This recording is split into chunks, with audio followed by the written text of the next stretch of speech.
Well, hello there.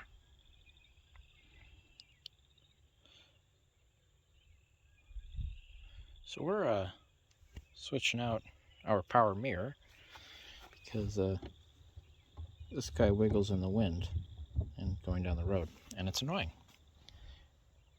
And I have that one. So I'm kind of halfway through this here, but I figured, I'd bring in just a little bit. So you have to take the whole door panel off, which is a Phillips screw here, a Phillips screw here, a Phillips screw here, a Phillips screw behind the handle here, and on mine, 2 Phillips screws there, and then it all unclips. And then it's 3, what am I using? I think it's an 8, but I'm using a 5/16, roughly the same. Nuts on the mirror here. And then the mirror comes out, and it's got a plug on it.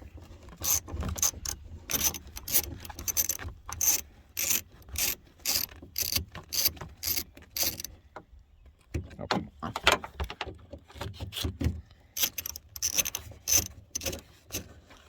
Aha. And that would be the last one. And we're gonna shimmy this guy off without scuffing the paint. I'm gonna try not to. And it's got a grommet on here to keep the weather out. And we're gonna fail at this with one hand. There we go. Ooh. I think I gotta unplug it from. Very gently leave that there. I think I gotta unplug it from down here. Yeah. I think, this gray one right here. I believe. Yeah. Yep, this gray one right here is our power mirror. That's just got a little clip here, and that pulls the. Yep. Come on. How'd you go? Yeah, so that stays with this, and the plug is actually on the mirror, and it's just got one of those little clips here. I'm going to route that out, route the new one in, plug it in. Pretty self-explanatory. Put all your bolts back in, your clips. And and then I'll have a mirror that doesn't wobble going down the road. And it's plastic's in really good shape. It's not all faded. I had another one I was gonna put in here, but it was faded, and I was gonna just plastic paint it black, but I found this one instead, so I'm gonna keep that other one as a spare. But we're gonna go with that one. So yeah, good stuff. Good stuff. I'll bring you back when it's in, see if it works. Okay, got it back on. Make sure when you pull this off, and you've got that little black, pushing clip, you have to take that off before you pull it out here, because it won't fit with that clip on. Just FYI. Ask me how I know. Now we're gonna shoddily push that plastic back up. Turn the key on.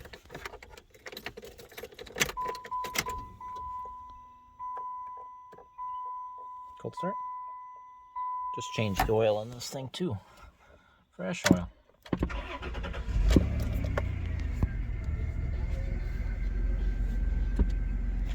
Nice. Alright, moment of truth. Flip to our left mirror.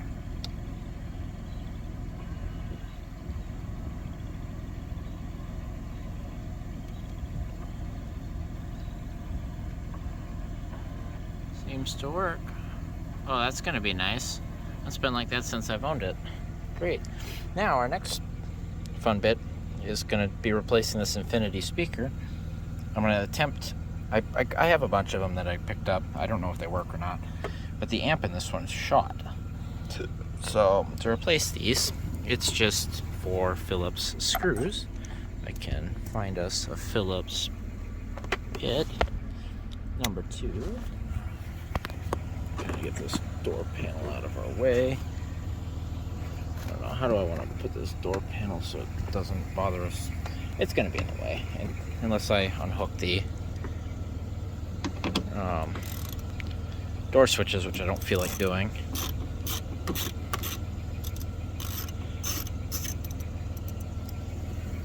screw. Like I said, I've attempted this before, but the last batch of Infinity speakers I grabbed, the amps were all bad on those too. The speakers themselves were no good. This one kind of clicks in and out once in a while.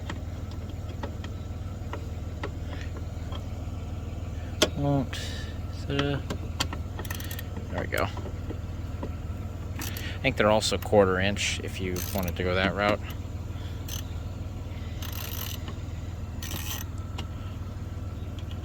Come on. It's where my tripod would come in handy, but I don't feel like going to get that either. So, playing the lazy game here.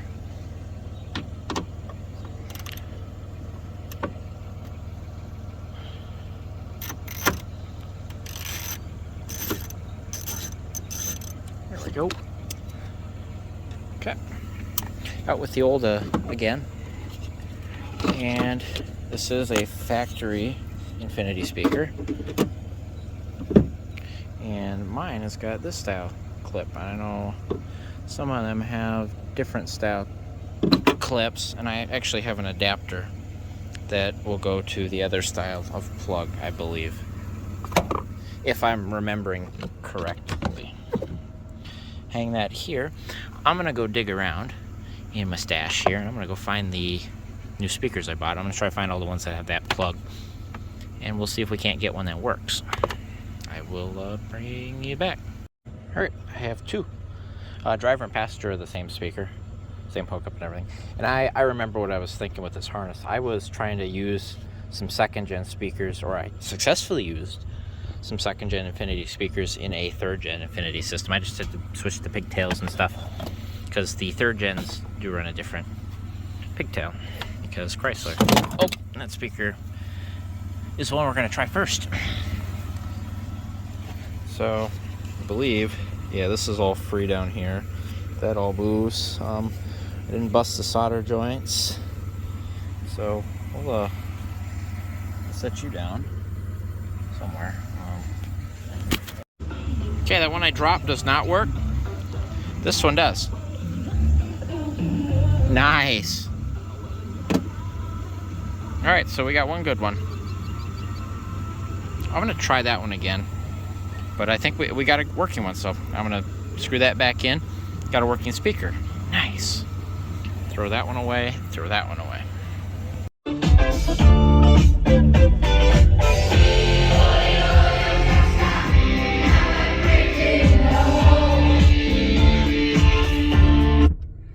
That sounds pretty good.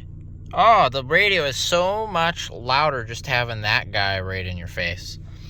Little mileage update. We just rolled 164, and I did a oil change on this bad boy. Well, we got the mirror fixed. I got it aimed for me. We got a speaker here. Back on this 93 Plymouth Grand Voyager. And all 4 seat bolts came right out with the impact. Thank you, Makita. Also, thanks, Van, for not being that rusty. So here's our seat. Mine's got a huge tear right here. As you can see, this one's wore down, sliding in and out. It's got about the same mileage, but it's better. It's all in, the fabric's not tore open. And it's the same color and everything, and it's power, so it should be plug and play. And the last time I had my seat out, I accidentally disconnected this and forgot to reconnect it, so I won't have to pop my trunk every time I want to open the fuel door. So that'll be nice.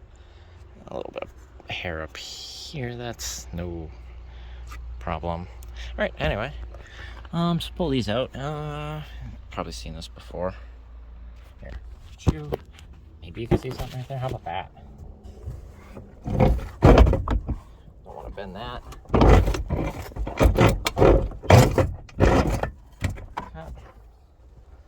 So this is out. Now we want to deal with this guy, which is the fuel door. In theory, should just be those two 10mm bolts. Pull those out and we should be good. That'll come down, and then we'll hook mine up properly when I install it. Yeah, look at that.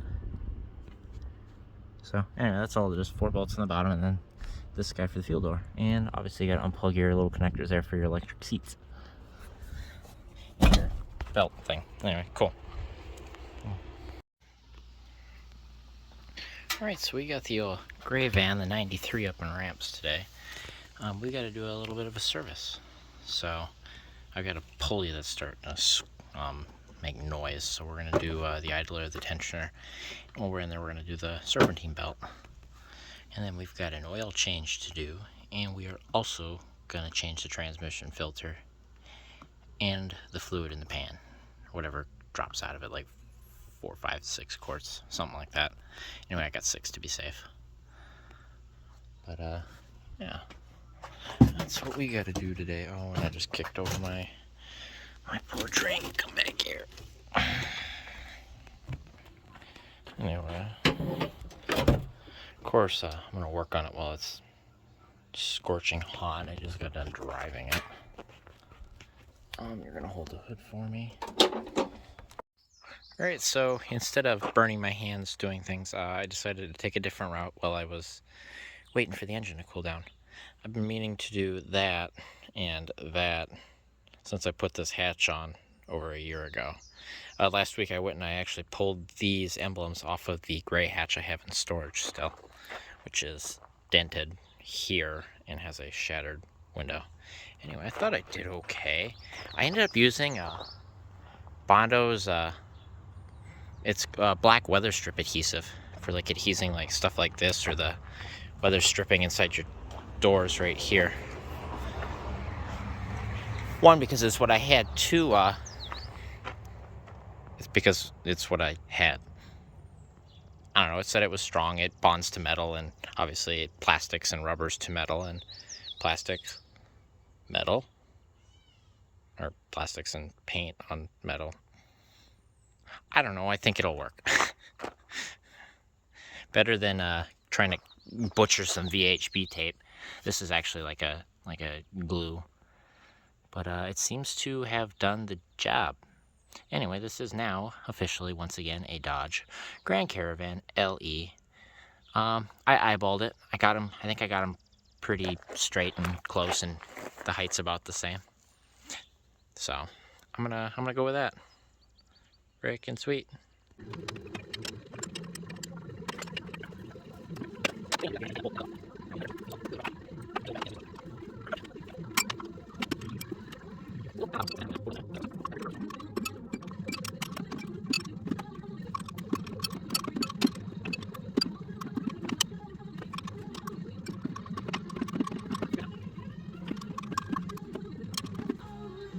There we go.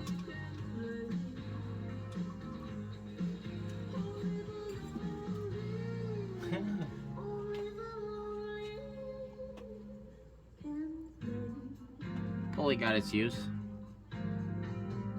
but really, that one's not loud.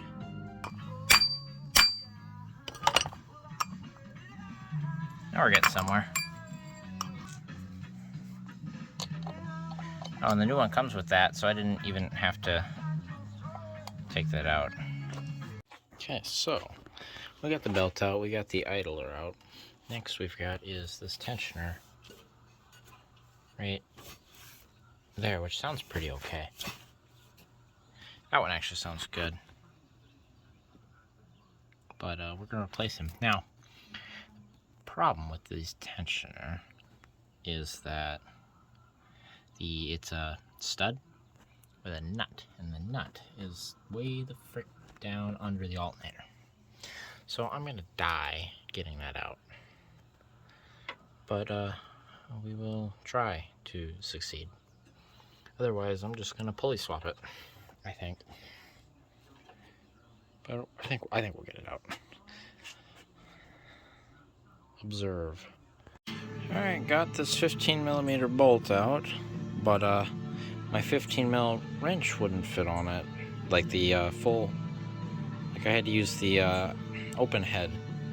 And it appears that is why. Wonder how that happened. I must have done that at some point. Oops.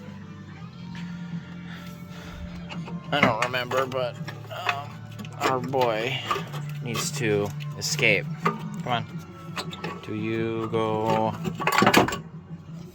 Okay, goodbye. Come here. From under the motor mount, I think, because I can't get it around the fuel lines. It's gonna be fun getting back in there. Oh dear. Okay, it's gone now. How do you leave? Oh, got it. Turn it so the stud is up and it will come out. Anyway, I don't think this one...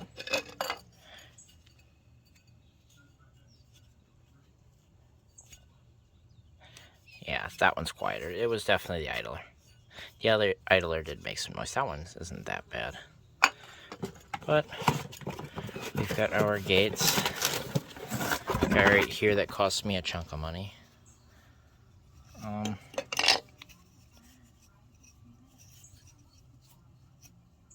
he's going back on it. So I'm gonna put him on it, I guess. And tighten that bolt back up. It's a pain under there. Just FYI, I got that one back up, slid in there. But it's got a notch in it, so it can only go in one spot. So make sure you twist it until it clicks in. And then it will hold. And then you can spin your nut on the back. From the bottom is the easiest.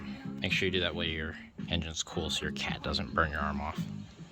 And since I'm actually going to keep these as spares, because they're not bad, I wrote the date, what vehicle they were, and the mileage they came off of. So that'll be good for record keeping.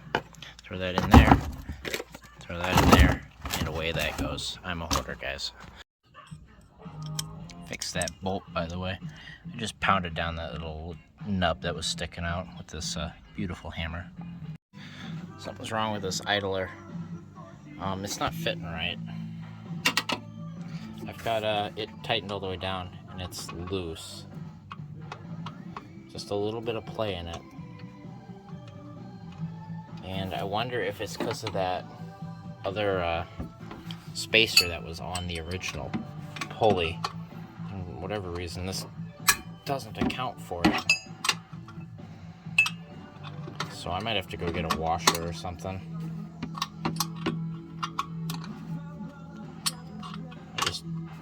I'm worried now it won't line up properly with the belt.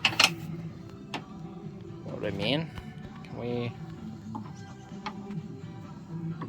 Because what do we got going on here? If we...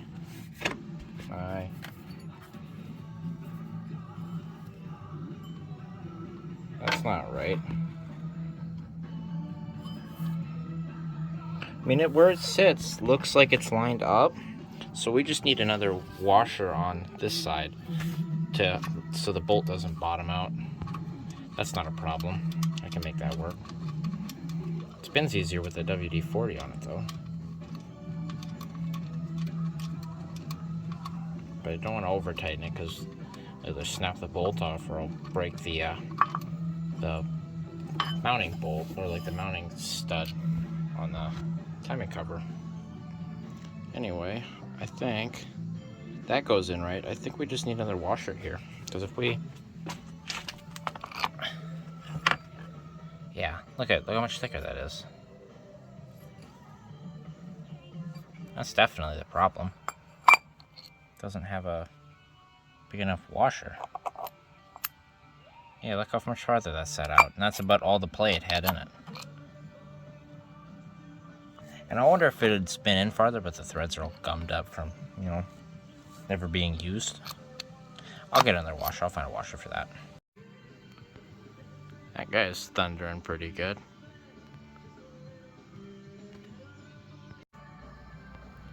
That should give us the correct thickness. It's about the same. So we're gonna go with that, and we got plenty of thread. There's no worry there. Okay, I got the belt on. That was a pain. I've got it on everywhere but the idler. So I'm gonna loosen the tensioner to slide it over to this idler. That can be a trick sometimes. But the idler's the easiest one for me to get at, to push the belt over while loosening the tensioner, sorry. Okay, so this new tensioner and this new belt's fighting me, but I just remembered a trick. I'm gonna loosen this top alternator bolt, and we're gonna let the alternator swing. Because I can't, and I'm gonna leave it on the tensioner and the idler, and I'm gonna get it swung onto the, or the tensioner and the idler. Yeah, I said that, and I'm gonna get it swung onto the alternator. So that's what we're gonna do, because she's fighting me a lot. Okay, so we've got the alternator slid forward, and now we're gonna do the tensioner and then put it on the pulley, and that should at least get us on, and then we'll fight the alternator to get it back. All right, so the belt's on. Now we just gotta get the alternator to play with us properly. Go back, which it should.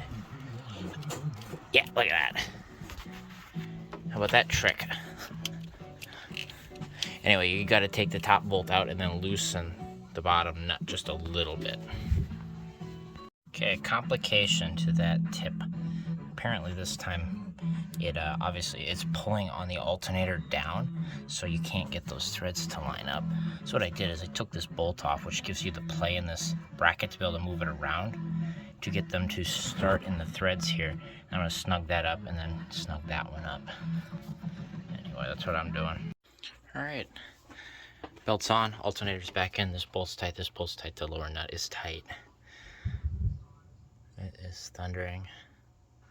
Let's see how it sounds, I guess, right? I haven't drained the oil, I haven't drained the transfer, so we can run it. See if it's any quieter, from what I can tell.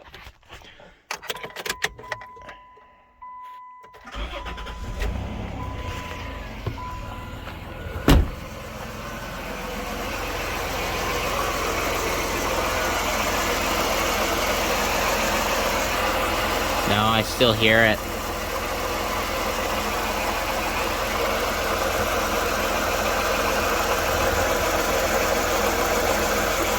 What's making noise?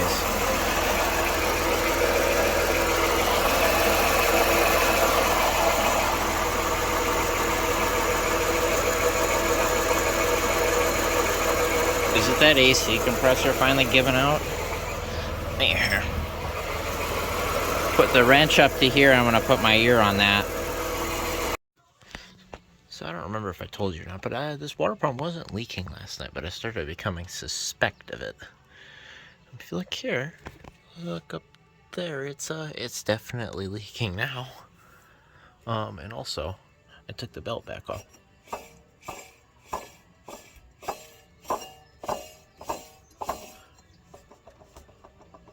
It's got a lot of play in it. In fact, I could see it kind of moving when I had it running. Listen to that.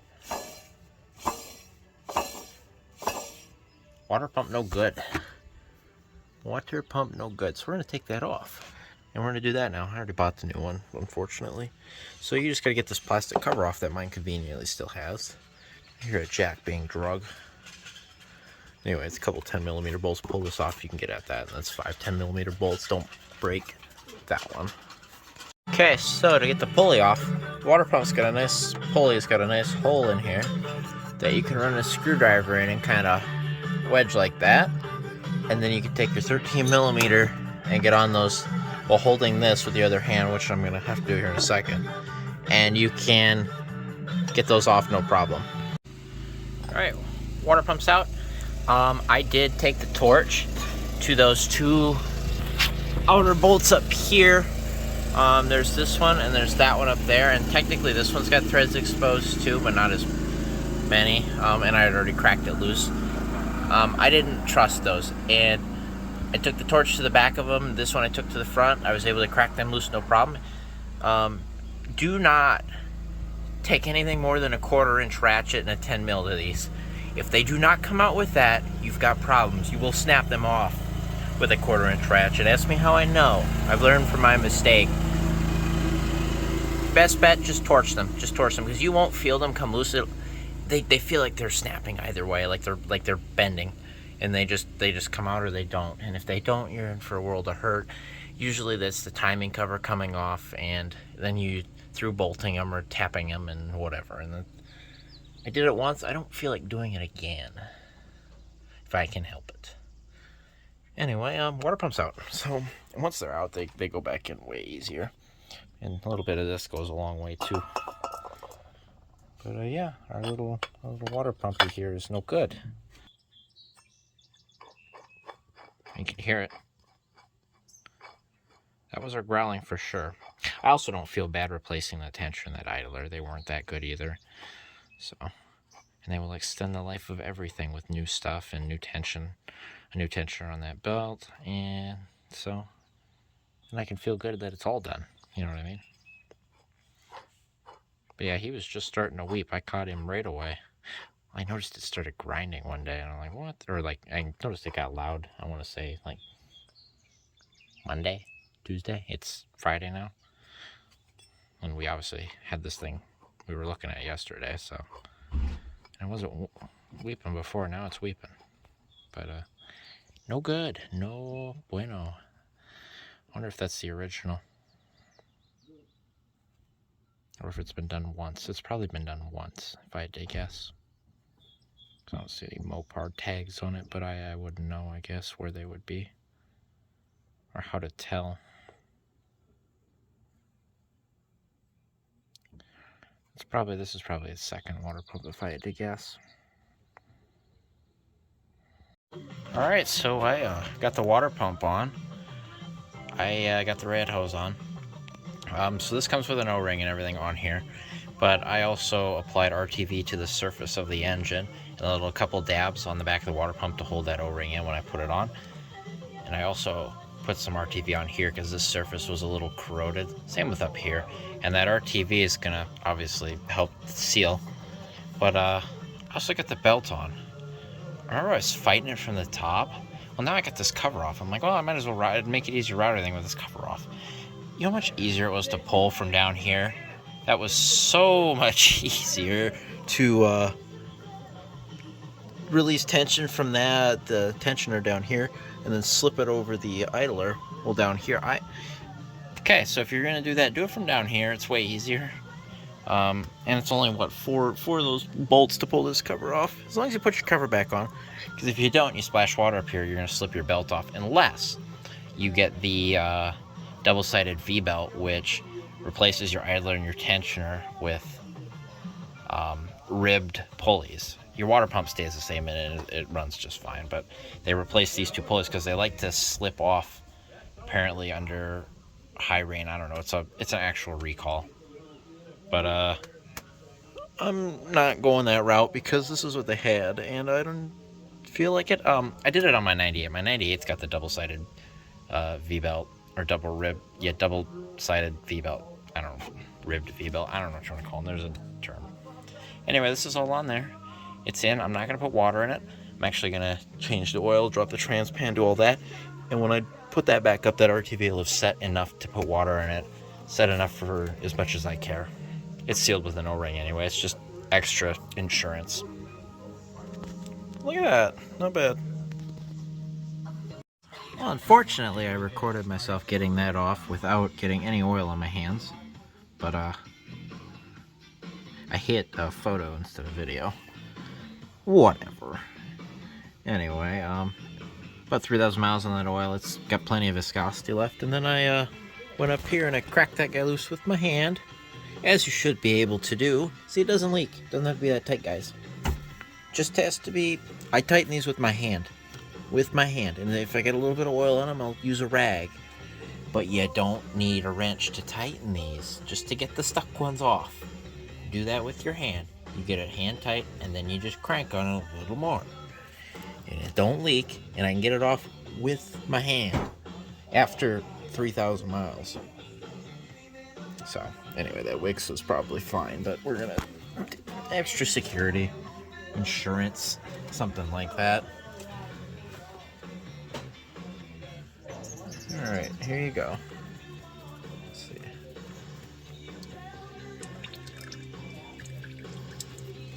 And if you're quick, you can keep it from running down the side of the filter, too.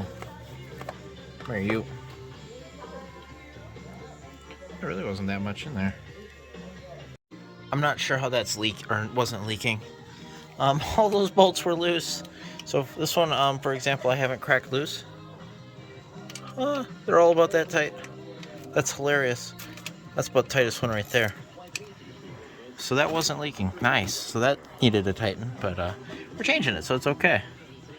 Alright, time to see how good or bad this is. I think it's got 11,000 miles on this fluid, so we'll see how this goes. Alright, well, we're gonna let that drain for a bit. So, it looks pretty, looks okay. A little darker than new, but it's not bad. We'll see what kind of material's in the bottom of the pan. Hopefully none, because I had this pan off and I cleaned it. So, we'll see how that looks. I say I had it off and cleaned. I'm pretty sure this is a new pan. I don't know if I did that or if that was done. This transmission was replaced back in 06 at like 70,000 miles. So this transmission's got like, what is 70 and 70 is 140. It's got 66. What is this? Got 96,000 miles on it. Transmission's got 96,000 after it was replaced. And it was a transmission shop, so I don't know if it was, I doubt it was new. It was probably a rebuild, but they actually messed up the mount on the driver's side, or it was messed up at some point. The threads, or the thread holes where the bolts for the motor mount go into the transmission, or the trans mount, I guess. One is busted completely off, the other's cracked. It's kind of foobar in there, but I was able to get them to, I had to drill one out, and then the other one I was able to back out. But with what's left of the mount, I was able to through bolt a couple, the two that were broke. The one is good, but the bolt was gone. I don't know if the bolt's loosened and they kind of broke. That's probably what happened, is they didn't get tightened and they backed out, and then the trans started doing this and broke all the mounting holes, snapped the bolts out. But I was able to drill the one out, and then that's through bolted, and then the one that was kind of iffy, that's threaded in, but then it's got a bolt on the, or a nut on the end, and through bolted with nuts. Yeah, anyway, and then there's one that's good, and it seems to be holding, but when I have to do this transmission, I say when, because this does not have reverse, when this transmission eventually dies, I'm putting a different one in it. This case is bad, so, but, looks pretty. Is that about 5 quarts? Because that's about how much oil came out of the van. So it's about 5 quarts, so that's about right. Yeah, but we'll limp it along as we can. See how many miles we get out of it. She's almost to 100,000, so getting there. It's got a new valve body on it, or not valve body. This is the shift solenoid up here.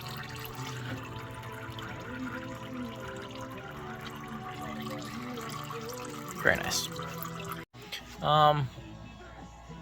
It's quite a lot of material for you'll 10,000 miles. I mean, it's all fine shavings though. No chunks. Just excessive wear. Look at this gasket though. I must have had that one on tight, but it wasn't tight. That's the funny thing. And it's funny, it's not on the transmission.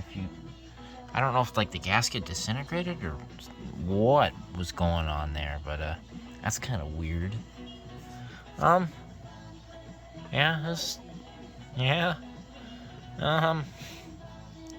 Okay. Just put new fluid in it. Yeah, that'll be fine. Yeah. You're just eating on it a little bit.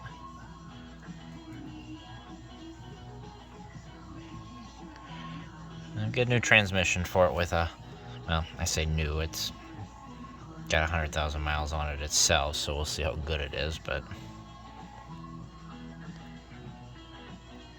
actually I got 2 transmissions. If that one doesn't work, I've got an actual one that's remanned by Dodge, so yeah, I'm gonna clean this pan out real well, put that magnet back in, and we're just gonna send her. Alright, so I got trans fluid emptied, and I got it into this 5-quart jug particularly so I could measure how many quarts came out, and it looks to be just about 5 quarts exactly. So we're gonna put 5 quarts back in, and then drive it, verify everything works, and then once it's warmed up, check the fluid level, and then add a little more to it as needed. But we got 5 quarts out of it, and it was a little darker when I was pouring it into here. I was looking at it, but like I said, no chunks. A little bit of metal shavings in the pan, but that's normal. That happens. It's clutch wear. Is it maybe a little excessive for 10,000 miles? Yeah, probably. Was this transmission bad when I bought it? Yeah. Did I put extra 11,000 miles on it? Yes. So we're good. I'm all good with that. If I get a couple thousand more out of it, or 10 or 20, I don't know. We'll see. There wasn't any issues when I changed it. I'm just changing it because I'm doing a bunch of other work. Just do maintenance. And kind of wanted to see how it was doing anyway, so nice. Yeah, no problems here. I'm gonna get that pan cleaned up, get the new gasket on, get it on the vehicle, and I'm gonna fill her up. And then I gotta get some distilled water, because apparently I forgot to do that, so I can mix some new coolant to put back in the rad. Alright, pan's on. Got my transmission funnel here. I just cleaned it out with some brake clean, and we're gonna try to crack this bottle open here. And we gotta dump 5 quarts in her. Good luck. Oh yeah, that's nice and red. So, and when I changed that fluid, I just changed it. So I did the same 5-quart flush. Whatever was in the torque converter the last time I did it was in the torque converter. So this is going to help a little bit too, because now we've done it twice. Okay, that's one. It's not like that's going to get reused. Got number 2. Join the Greater Mankato Walk to End Alzheimer's on Saturday, September 9th at 9 a.m. Start your team today at alz.org/walk. Your shoes pounding the pavement. Your breath sounding like you should have practiced more. The smell of... Alright, well, you get the picture. I'm going to finish this up, clean up real quick, and then I got to go in and get distilled water so I can mix some coolant. And then I can fill the rad up, which I flushed with the garden hose. I got the rest of it out of there real quick, which is why there's water everywhere. And then we're going to fill her up. It's got oil in it, transmission fluid. Once we have coolant, we should be good to start it and do a little test driving. Alright, well, I got coolant started in here. I dumped about 1.25 gallons in it is what it took initially before we started. But we got new oil, new transmission fluid, new water pump, new idler, new tensioner, and new coolant. Make sure we get oil pressure here.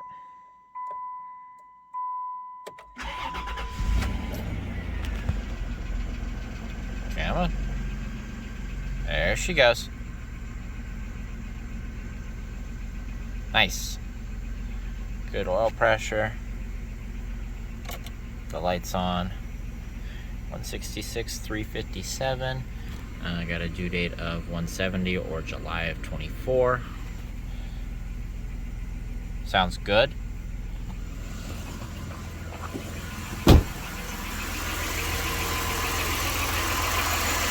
I don't hear no growly pulleys, that's for sure. Yep, sounds nice and quiet. That was our main problem. Belt's on there real nice. We're not immediately... Here, we're not immediately leaking anything. That's all just weepage. Nope, don't see any fluids dropping. Alright, I'm gonna back it off the ramps here and start adding coolant. Or actually, should I just leave it on the ramps? Because this is the highest point now. I'll just leave it on the ramps and I'll bleed it. Anyway, I'm gonna let it warm up, let the thermostat open up, get all the coolant in it, and then back it off the ramps and test everything, make sure we're good to go. I'll take it for a little drive.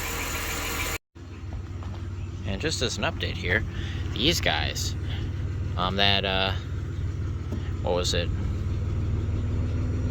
Weather stripping adhesive, that stuff worked freaking great. These are on there perfect. And they look good too. Nice. Alright, sweet. I think that's a wrap for the 93 here. There you go. I'm a little blinded.